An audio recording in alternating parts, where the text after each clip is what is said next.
I made the decision because I could have stayed within Citibank. I was actually on a pretty good career track within Citibank to become a junior project manager, and then probably within the next 6 months to a year, I would have expected to be a full project manager in Citibank.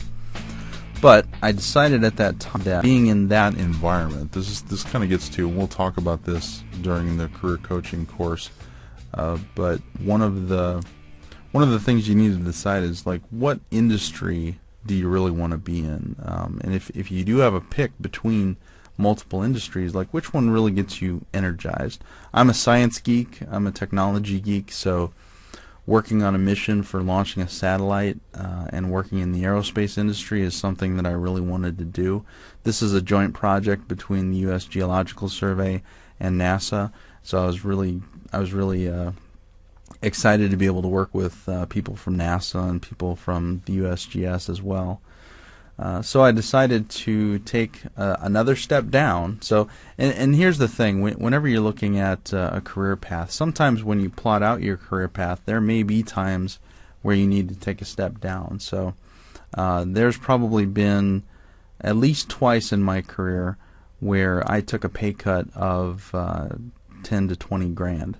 $10,000 to $20,000 a year in order to get into the right environment where I thought I could grow. So this was one of those situations where I took a role as a project coordinator, which actually was just perfect because, like I said, it was on the project that I wanted to be on. I wanted to learn about the aerospace industry.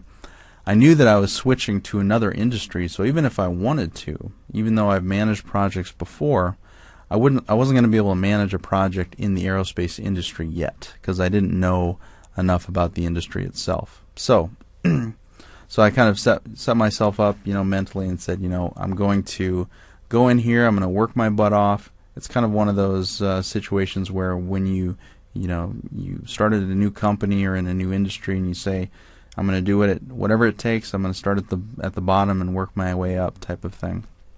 So it was a really great job, actually, because as the project coordinator, I got to kind of be in the middle of everything. So on a project this large, there are many project managers all over the place. So we had an engineering project manager, a science project manager, a development project manager, a services project manager, and a planning and controls project manager, and then a lead project manager over those.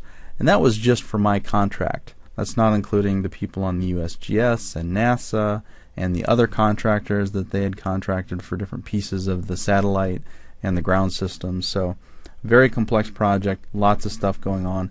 The great thing about being the project coordinator is that the contract was called the TSSC, which is the Technical Services Contract.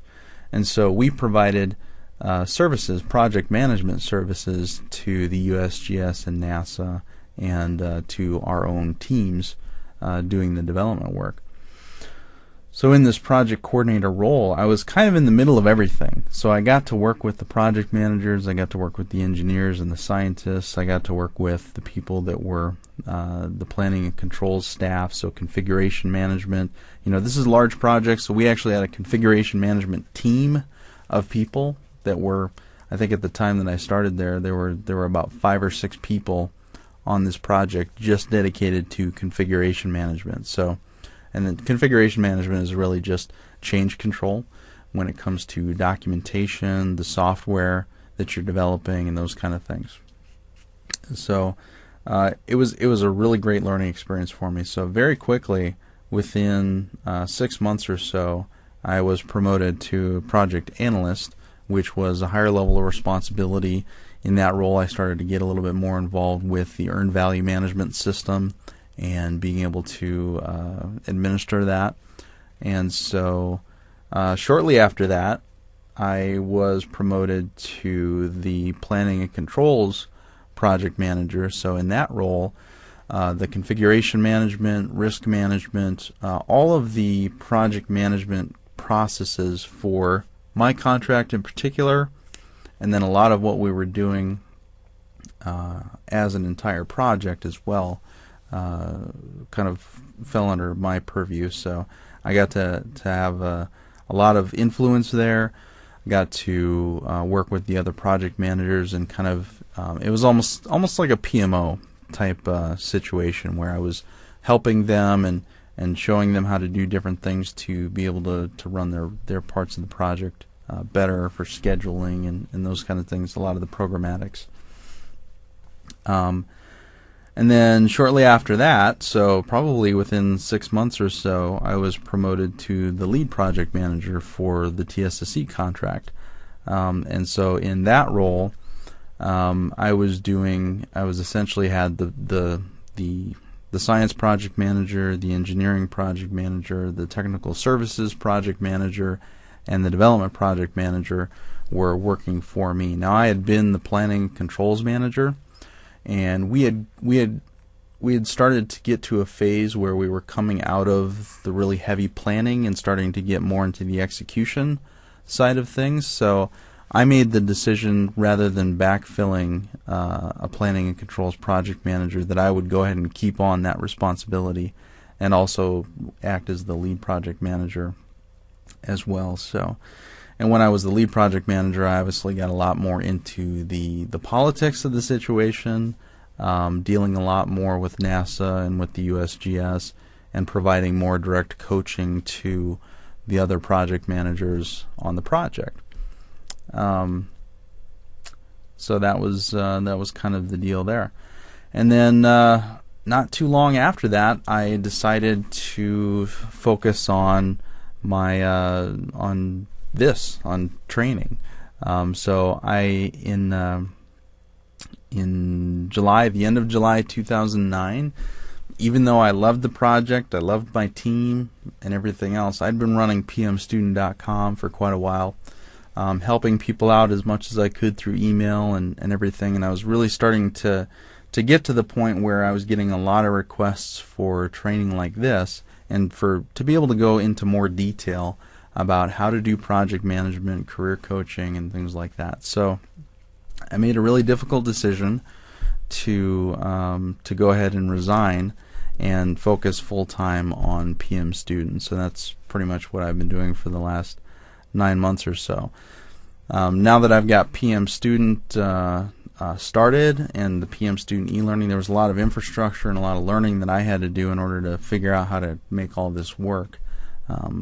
Now I've been looking for a little bit to get back into project management, because it's one of those things where I love managing projects, and I don't want to be one of those trainers who is just, I'm just a trainer and I don't really do the job. So actually, I'm recording this on May 1st, and I am going to be starting back out at Eros again for a different contract. So this is one of the networking things, one of the reasons why when you do leave a job, you don't burn your bridges. You want to make sure that you leave in good standing and things like that. They really want me back. They've been kind of recruiting me for a little while here, so I've decided to go back there.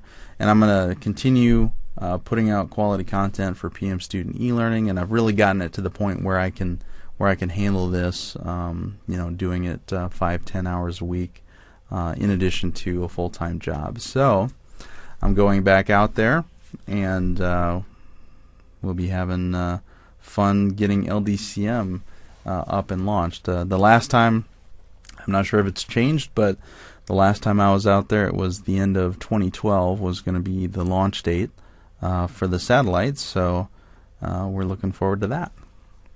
And that's kind of a snapshot of my career. I didn't throughout that, but I've actually been laid off 5 times throughout this process. So whether it was with Gateway, the site shutting down, or with the startup company that I was with, that we ended up going insolvent essentially, with different companies as well. And some of those layoffs are actually contract switches, which if you do any federal contracting, you'll know that when a federal contract ends, then they have this recompete process where companies will come in and compete for that contract. And depending on what kind of contract it is and what the facility is, in this case, everybody's working on site out at that Eros data center, And so what kind of happens when a new contractor wins the contract is, for the most part, not 100%, but for the most part, you end up switching badges and you say, okay, I was an SAIC employee and now I'm an SGT employee.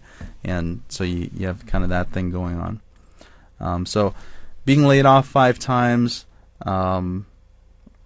has really taught me, the first few times I was really freaked out about being laid off. There was a lot of negative emotions that I experienced in terms of, why did they do this to me? And they must not think that I'm worth anything if they let me go, and just different things like that. You work through some anger feelings and things like that. But after 2, 3, 4, 5 times, you get to the point where you're able to deal with it much better. And actually, through that process, I've kind of changed my thinking when it comes to employment. And I look at myself as much more of a free agent, essentially. And so even when I am happy with the job that I'm in, I'm still looking for other opportunities that are out there. I still do interviews with companies, even though I'm very happy with where I'm at, and the process, it's going down the career path like I wanted it to. I still feel that I am a loyal employee, because there's only been a few times that I've left a company voluntarily, and it wasn't actually because of a layoff or something like that. But the way that I look at it is that the more that you interview and the more that you get exposed to the different types of roles that are out there, the different companies that are out there, the way that they do project management, that kind of thing, the better. And so the more that I interview, the better I get at it. I like to really look at the interview process now, not so much as me going in there and them evaluating me, but me evaluating the company and seeing if this is a place that I want to work or not. And especially if you're in a position where you've already got a job that you're happy with, it really frees you up to be able to look at that interview as a conversation. And so you can, one of the things that I really love to do in interviews, and we'll get to this in the interviewing section, is to essentially have them talk more than I do. I ask a lot of questions in interviews. I ask them, how do you guys run projects here? What do you feel, the managers, the executives in the company, how do they feel about project management? What methodologies do you use? Do you think configuration management is important, or is it not important? You'll be able to learn a lot about the company and really get a feel for if it's even a place that you would like to be at or not. I like to ask the people who are interviewing me quite a bit about their background. So tell me about you. What's your role in the company and that kind of thing. So I really look at the interview as an opportunity for me to learn more about the company, to get more comfortable with interviewing skills, and to just sharpen the saw, essentially. So, well, I think that's enough. I've ranted on for a while here. Hopefully you've made it through the whole thing, but let's get into the meat of it. Thanks.